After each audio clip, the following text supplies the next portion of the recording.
Ya, bismillahirrahmanirrahim. Assalamualaikum warahmatullahi wabarakatuh. Waalaikumsalam warahmatullahi wabarakatuh. La haula wala quwata illa billah. Yang terhormat Pak Ustaz Samsul Yakin rahimahullah, yang terhormat Ustaz Hasan selaku host kita ya, Pak Ustaz Muhsin Haris, Pak Surukon, dan sahabat-sahabat yang lain yang bergabung. Mari taklim kita ini kita buka saja dengan wajah Fatihah. Semoga berjalan dengan baik. Al-Fatihah. A'udzubillahi minasyaitonir rajim. Alhamdulillah rabbil alamin arrahmanir rahim.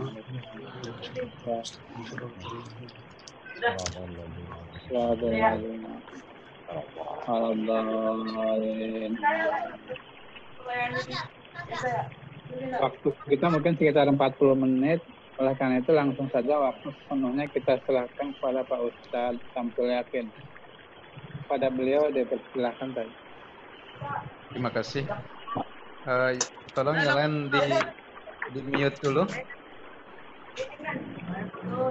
Suara yang lain tolong Ustaz Hasan di mute dulu. Terima kasih. Masih ada Ustaz? Ya, baik. Bismillahirrahmanirrahim. Assalamualaikum warahmatullahi wabarakatuh. Alhamdulillahirabbil alamin. Alhamdulillahilladzi faddala bani Adam bil ilmi wal amal ala jami'il alam. Wassalatu wassalamu ala Muhammadin sayyidil arabi wal ajam wa ala alihi wa ashabihi ya nabiil ulumi wal hikam amma ba'du. Jamaah yang berbahagia, alhamdulillah kita memasuki pertemuan yang ke-6 Kamis 21 Ramadan atau bertepatan dengan 14 Mei tahun 2020. Mohon maaf ada pergeseran waktu karena tadi saya baru saja mengikuti kegiatan rapat ya bersama pemerintah Kota Depok untuk menentukan bagaimana seharusnya ya memberikan penjelasan kepada masyarakat mengenai aturan sholat Jumat yang dibuat secara umum oleh MUI Pusat. Ya, insya Allah nanti MUI Kota Depok akan membuat ya fatwa secara khusus bagi Kota Depok yang memang sudah masuk dalam kategori zona merah. Ya. Baik, kita mulai pengajian kita pada sore hari ini dengan membaca basmalah bersama-sama. Bismillahirrahmanirrahim. Bismillahirrahmanirrahim. Uhilla dihalalkan. Lakum buat kalian. Lailatas siyami pada malam hari di bulan puasa. Ar-rafasu mencampuri ila nisaikum istri-istri kalian. Jadi ayat ini tampaknya ya diutarakan ya, dengan sangat jelas dihalalkan buat kamu pada malam bulan puasa mencampuri istri-istri kalian. Ayat ini sekali lagi sangat jelas sehingga kita dengan mudah dapat memahami. Dan pangkal ayat ini juga hadirin jamaah ini memberikan kabar gembira buat kita orang-orang yang berpuasa. Boleh mencampuri istri pada bulan puasa di malam hari. Uhilla lakum lailatas syamir rafasu ila nisaikum. Ya, dihalalkan buat kalian pada malam bulan puasa mencampuri istri kalian. Apa sih yang dimaksud dengan ar-rafas itu? Ai al-mujama'ati ma'an nisaikum. Al-mujama'ah, ya, bersetubuh ma'an nisaikum dengan istri kalian. Nah, ini. Jadi sekali lagi saya katakan ini kabar gembira. Tapi selain kabar gembira juga kita diajar oleh Ta'ala, ya, untuk menggunakan kata-kata yang lembut. Ya, di sini bersetubuh, bahasa lembutnya ar-rafas. Ya. Jadi menurut Ahmad Mustafa Al-Maraghi dalam tafsir Al-Maraghi, ayat ini berisi pengajaran Allah Subhanahu wa taala kepada kita tentang cara mengungkapkan kata-kata yang menunjukkan arti bersetubuh, ya, bagi pasangan suami istri. Ya, memang Allah kalau berbicara ya kepada manusia dengan bahasa yang lembut. Ini sebetulnya Allah lagi mencontohkan dengan bahasa yang halus. Ini kata Ahmad Mustafa Al-Maraghi. Ya. Jadi bahasa yang Allah gunakan ini halus, bahkan tampak seperti sindiran gitu. Dalam ayat lain misalnya, ayat semacam ini kita juga bisa membaca dalam surah An-Nisa ayat yang ke-43. La mastumun nisa. Ya, kamu telah menyentuh perempuan. Kan di sini bukan menyentuh sebenarnya, tapi bersetubuh atau mencampuri, ya, perempuan atau istri kita. Tapi Allah tidak menggunakan, ya, kata mujama'ah. Tapi Allah menggunakan bahasa lastum. Kalian telah menyentuh, padahal kan bukan hanya menyentuh. Inilah jamaah yang, ya, Allah muliakan.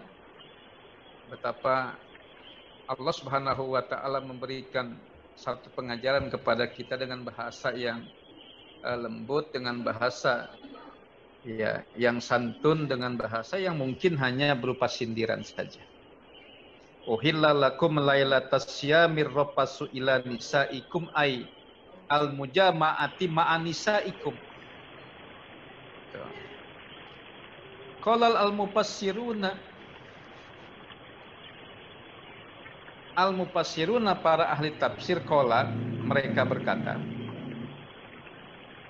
kana fi awwali syariati Muhammadin sallallahu alaihi wasallam idza aftara as-shaimu halalahu al-aqlu wasyurbu wal wiqa'u bisyarti alla yanama wala yusalliya al-isya'a al-akhirata.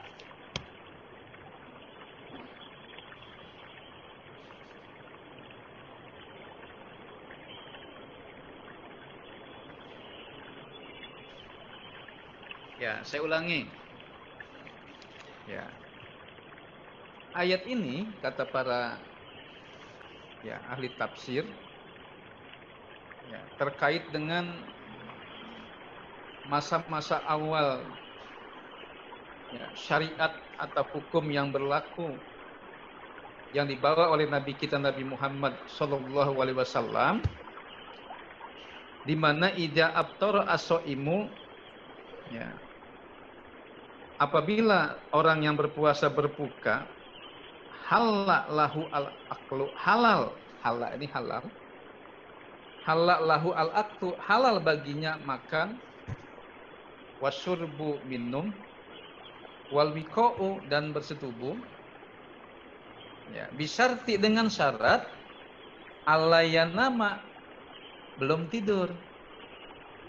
Jadi ini adalah awwalu syariati Muhammadin sallallahu alaihi wasallam bisaum gitu. Jadi awalnya hukum puasa kayak gitu ya.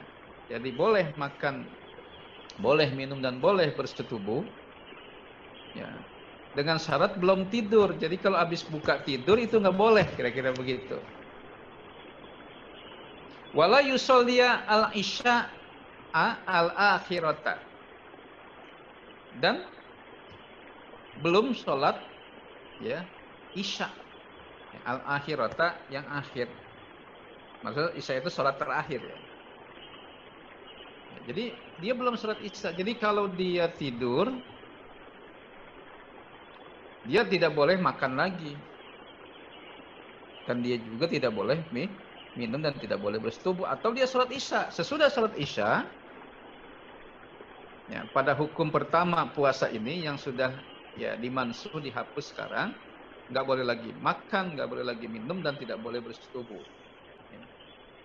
Nah inilah yang kata pengarang, kana fi awwali syariati Muhammadin sallallahu alaihi wasallam idza aftara as-shaimu halalahul aklu wasyurbu wal wiqa'u bisyarti alla yanama wala yusalliyal isya al akhirata.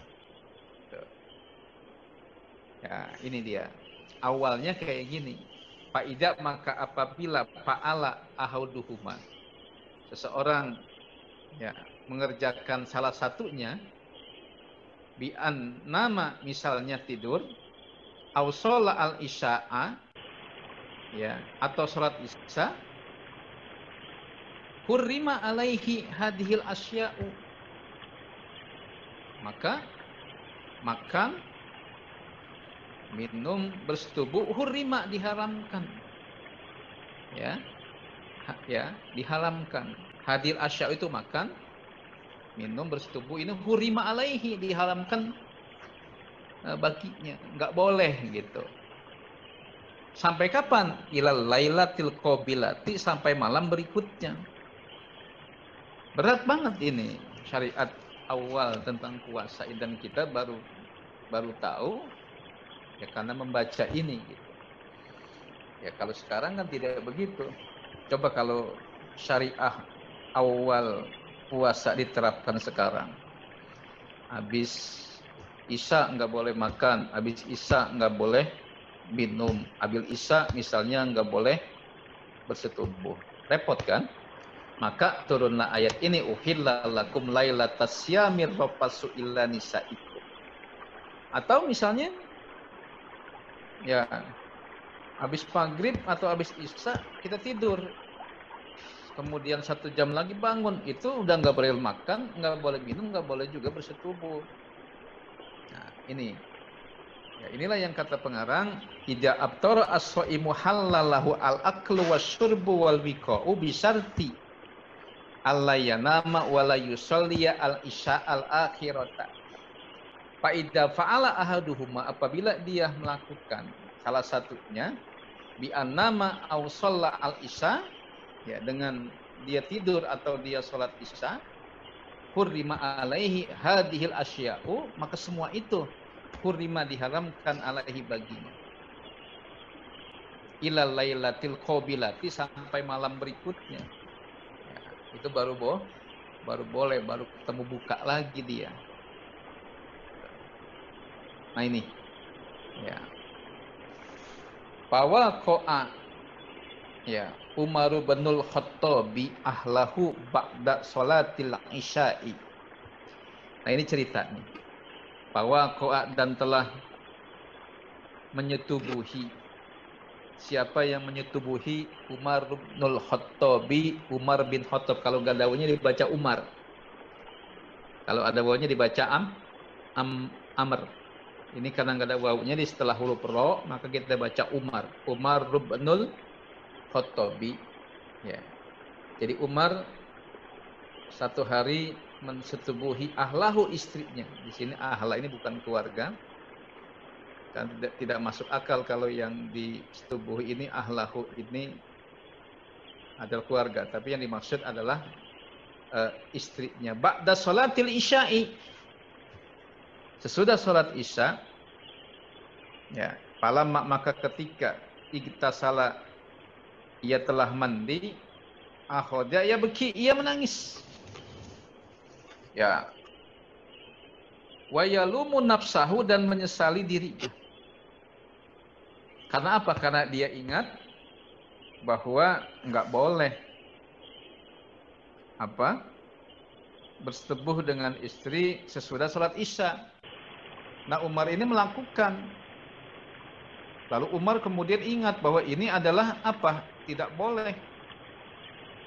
Maka akhirnya buru-buru Umar sesudah mandi sambil menyesali dirinya, ata an-nabiyya sallallahu alaihi wasallam. Ya.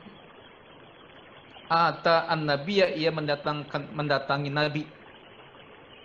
Ata an-nabiyya, mendatangkan Nabi sallallahu alaihi wasallam, wa itadaru ilaihi, dan ya minta pengampunan kepada Nabi. Faqama rajulun wa itarafu bil jima ba'dal isya'i. Ternyata setelah Umar datang kepada Nabi, ya, dan mengakui bahwa yang dilakukan Umar ini salah, ternyata faqama rajulun, banyak laki-laki yang juga kemudian berdiri, wa itarafu bil jima, dan itarafu, mereka mengakui, ya, telah berbuat jima ba'dal isya'i, sesudah salat isya. Jadi ternyata bukan Umar saja gitu. Ya, mereka diam-diam nggak ngaku, ya. Kalau Umar sih karena memang sahabat Nabi, dekat banget begitu, buru-buru ngaku ke Nabi, datang ke Nabi, ya, sampai kemudian minta pengampunan dari Nabi. Ya, ternyata setelah Umar mengadu kepada Nabi dan minta pengampunan kepada Nabi, faqama rajulun wa itarafu bil jimai ba'dal isya. Ternyata banyak laki-laki yang kayak Umar. Lalu laki-laki itu itarafu, mengakui bahwa mereka pernah berjima ba'dal isya'i, sesudah salat isya. Ya, panazalat hadhil ayatu, maka turunlah ayat ini nasikhatan, ya, litil kasyariati, untuk menghapus nasikhoh, ya, atau untuk menasah, untuk menggantikan litil kasyariati, ya, hukum yang berlaku pada masa awal Islam, pada zaman Nabi kita Nabi Muhammad sallallahu alaihi wasallam. Jadi berlakunya nggak lama ini, gitu. Baik, saya baca dari awal. Uhilla lakum lailatas syamir rafasu ila nisaikum, ay al mujama'ati ma'an nisaikum. Qalal mufassiruna kana fi awwali syariati Muhammadin sallallahu alaihi wasallam idza abtara as-shaimu halalahu al-aqlu wasyurbu wal wiqa'u bi syarti alla yanama wala yusalli al-isya'a al-akhirata fa idza fa'ala ahaduhuma bi annama aw shalla al-isya'a hurrima alaihi hadhil asya'u ilal lailatil qabilati. Fawaqa Umar ibnul Khattabi ahlahu ba'da salatil isya'i, falamma iktasala akhraja yabki wa yalumu nafsahu fa'atan nabiyya sallallahu alaihi wasallam wa itadara ilaihi faqama rajulun wa itarafu bil jima' ba'dal isya'i fanazalat hadhil ayatu nasikhatan litil kasyariati. Jelas kalau begitu. Ya, teman-teman jamaah yang berbahagia, ini sejarah, ya.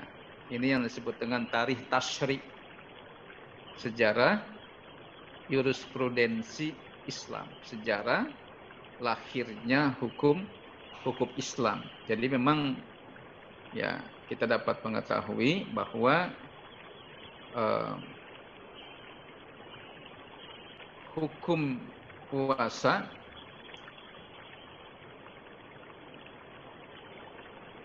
ini tidak sekaligus disyariatkan oleh Allah Subhanahu wa taala secara permanen kayak begini, tapi dilakukan secara tahap demi tahap. Baik, kita baca selanjutnya. Hunna, mereka. Libasun adalah pakaian lakum buat kalian. Wa antum, dan kalian. Libasun, pakaian lahunna bagi mereka. Wah, ini kalimat sangat indah ini. Ya, Masya Allah. Ya, jadi mereka adalah pakaian bagi kamu, dan kamu pun adalah pakaian bagi mereka. Menurut Profesor Dr. Wahbah Az-Zuhaili dalam kitabnya yang sangat tebal, Tafsir Munir. Ya, Tafsir Munir ini nama judul kitab yang sama persis dengan judul Tafsir Munir yang kita baca. Ada kitab Tafsir Munir karya Profesor Dr. Wahbah Az-Zuhaili, orang Damaskus, sudah meninggal. Saya pernah bertemu dengan beliau. Ada Tafsir Munir ya, Marah Labid karya Syekh Nawawi Banten. Apa yang dimaksud dengan ya, mereka adalah pakaian bagimu dan kamu adalah pakaian bagi mereka? Kata Wahbah Az-Zuhaili, ini adalah ungkapan kinayah. Ya, kinayah itu konotatif atau bukan makna yang sebenarnya tentang suami istri yang saling berpelukan gitu. Jadi ini kan karena saking halusnya ya, maka Allah menggambarkan suami istri yang berpelukan ini dengan kata-kata kunnal libasun lakum wa antum libasul lahun gitu. Jadi sebenarnya menggambarkan suami istri yang sedang pelukan atau yang boleh berpelukan. Ya, betapa halusnya ini ayat-ayat Allah ini. Ya, seperti itu. Betapa indahnya ungkapan ini. Ya. Yang kedua, kata Wahbah Zuhaili, kunna libasun lakum wa antum libasul lahun, ini juga ya menggambarkan tentang ya bahwa suami dan istri masing-masing memiliki kebutuhan gitu. Jadi yang memiliki kebutuhan seks itu bukan hanya laki-laki, tapi juga perempuan, bukan hanya perempuan tapi juga laki-laki begitu.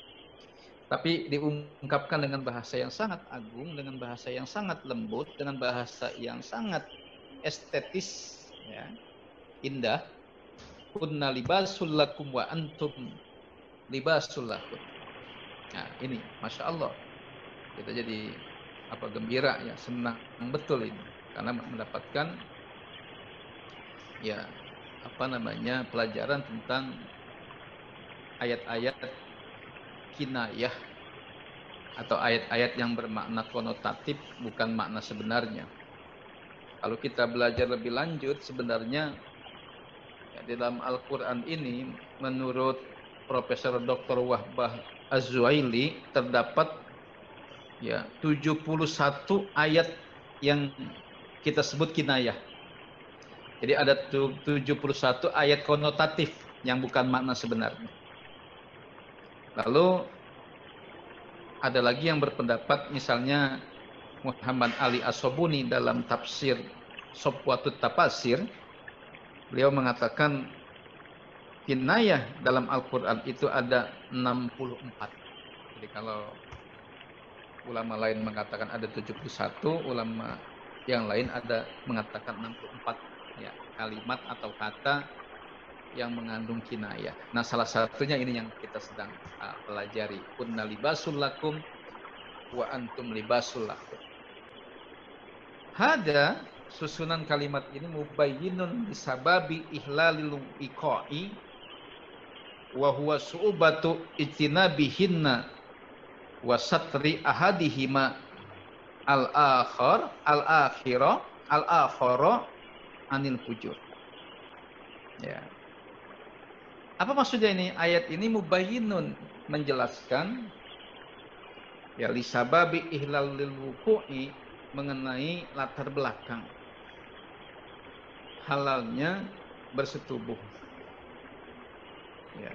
Mengapa? Karena huwa su'ubatu ijtinabihinna, karena menghindari ya Karena apa? Menghindari para wanita itu di bulan Ramadan sangat sulit. Ya kita tahulah kalau itu. Maka kemudian ayat ini dijelaskan seperti gini. Wasatri ahadihimal akhara anil fujur. Ya, dan tujuannya juga adalah untuk apa? Agar salah satu di antara yang lain atau masing-masing di antara laki-laki dan perempuan atau suami istri ini saling satri menutupi anil fujur dari perbuatan jinah, dari perbuatan durhaka. Fujur ini awalnya bermakna durhaka, tapi kalau kita kaitkan dengan perbuatan yang dilakukan oleh laki-laki atau perempuan, maka lebih tepat fujur ini atau dalam konteks ini lebih tepat dimaknai sebagai perbuatan jinah, fujur itu. Ya. Maka memaknai fujur tergantung konteks kalimatnya. Gitu. Ya, konteks kalimatnya kayak apa gitu.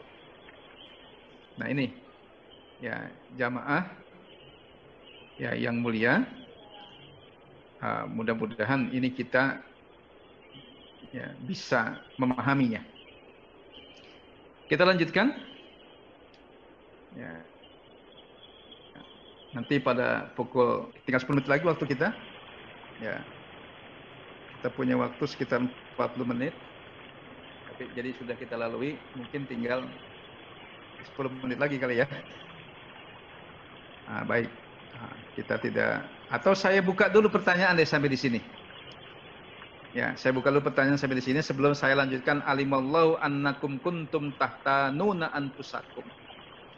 Silakan, ya, saya buka ruang pertanyaan dulu. Ada Ustadz Hajar ini. Ya, mohon maaf Pak Kiai. Assalamualaikum. Terlambat. Salam katu. Ya, silakan Ustadz Musin Haris, Pak Sulkan, Ustadz Sanusi, ya, Bang Haji Nursan, silakan. Ada Pak Firdaus juga, silakan. Ditanggapi dulu ini supaya gantian ngomongnya gitu. Ya, udah jelas paham. Jadi kalau hukum Islam itu pada awalnya memang selalu ini ya berubah-ubah sesuai dengan kondisi dan kejadian yang memang ini ya momentum gitu ya. Bagaimana atau hanya waktu itu saja gitu? Ya baik. Ini kan berarti syariat puasa ini sampai permanen kayak kita ada tahapan. Nah itu disesuaikan dengan kondisi dan kebiasaan ya orang-orang. Kan mereka awalnya Arab jahiliyah bang. Arab jahiliyah yang nggak bisa tiba-tiba langsung disuruh puasa misalnya. Ya. Puasanya yang kayak kita. Itu malah bahkan ada yang kita pernah pelajari di awal tuh. Dari orang-orang terdahulu kan pernah berpuasa itu ya. Ya. Nah, itu berubah terus berarti ya. Ya berubah-ubah terus. Pada saat Nabi Muhammad ini baru memang permanen gitu ya. Ya benar. Bahkan di zaman Nabi sendiri ada yang tidak permanen nih. Karena Nabi awali syariati Muhammadin ini berbeda.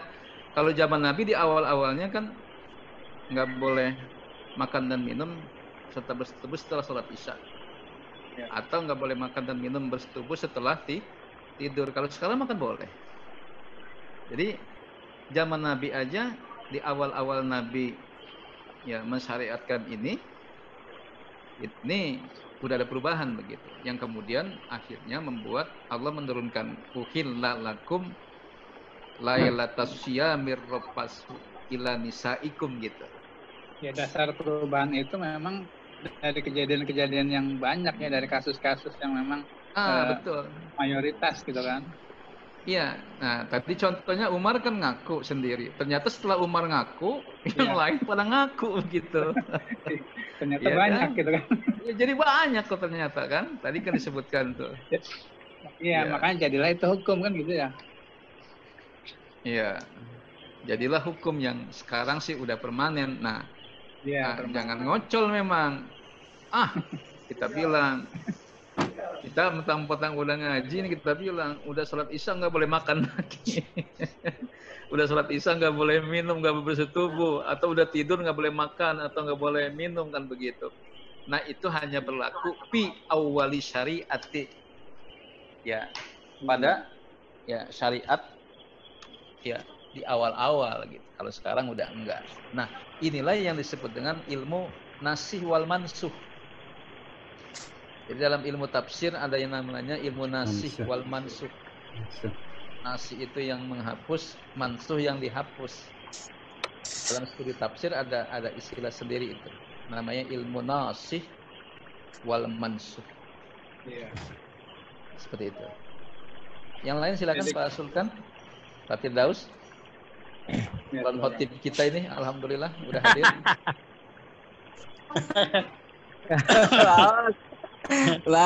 Siap.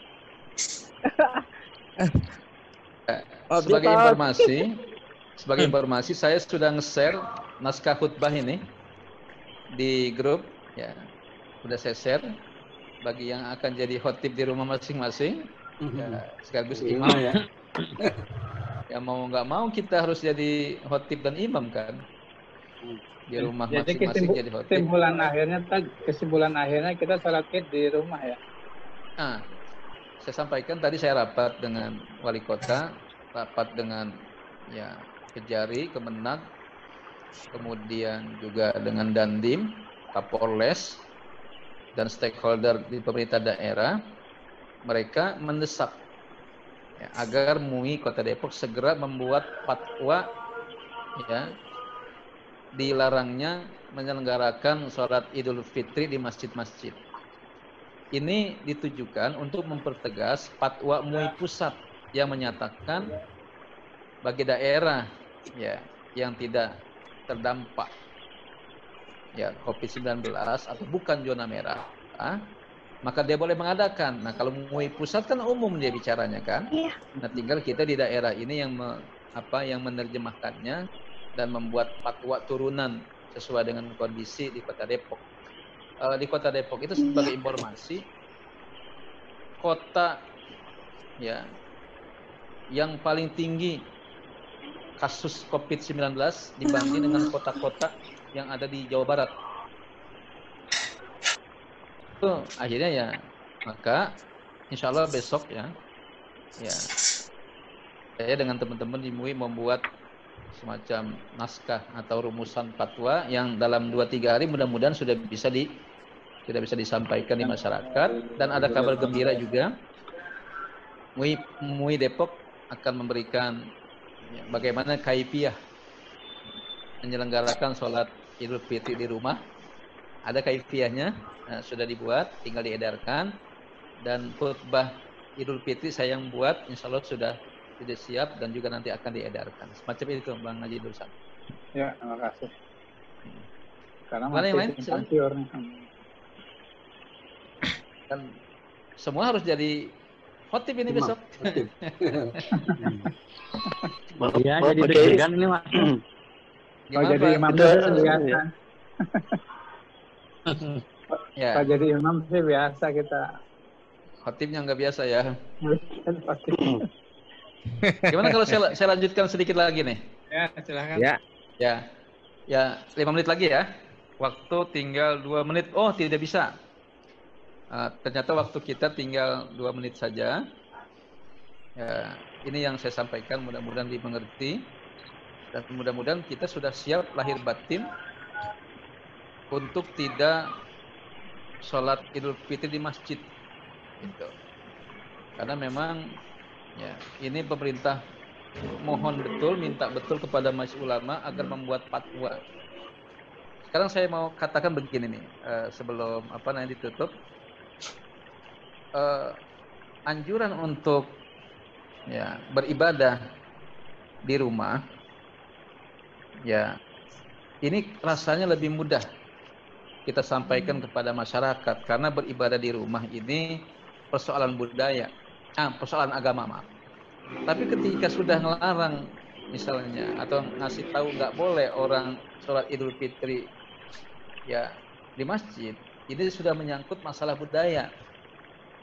yaitu budaya Idul Fitri, budaya Lebaran. Rasanya himbauan atau fatwa MUI ini juga nggak begitu efektif gitu. Saya yakin nanti tetap aja di masjid pasti bakal rame gitu, bakal rame, di lapangan juga bakal rame gitu ya. Terawih aja dikerjain. Kalau di masjid enggak, biasanya di halaman masjid aja. Nah, itu kan apa namanya, akal-akalannya begitu. Ya, jadi saya mengatakan bahwa ya ketika himbauan ya ini bertabrakan dengan persoalan agama masih mudah. Kita kasih tahu tokoh agama, kita keluarin ayat, kita keluarin hadis. Tapi ketika sudah berbenturan dengan persoalan budaya Idul Fitri dan Lebaran, ya rasanya sulit. Ya, ada informasi dari Ustaz Hasan. Ini sudah habis waktu kita 1 menit. Mari kita baca Fatihah. Al-Fatihah.